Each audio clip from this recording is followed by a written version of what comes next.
সবাইকে পবিত্র ঈদ উল ফিতরের শুভেচ্ছা। ঈদ মুবারক।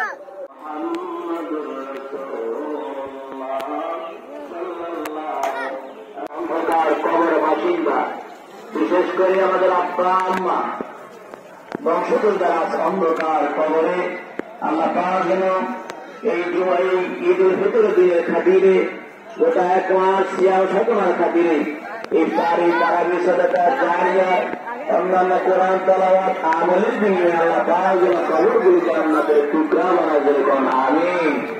জবান খুলে বলেন আমিন।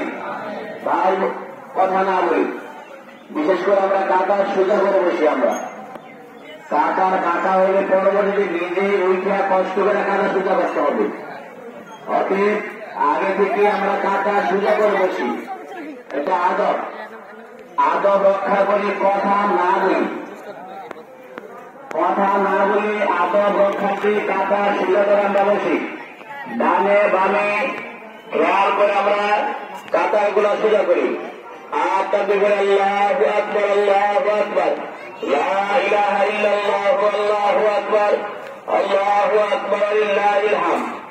সম্মানিত মুসলিম কিরাম, আমরা আল্লাহর ঘরে আছে এই জায়গার নাম কি? এনে কি গরিব সবসময় যারা বড় লোক আছে বারে বারে ফিরে আসে। আচ্ছা বলেন তো, ঈদ কি বারে বারে আসে না? কি কেমন এই বছর? ভাই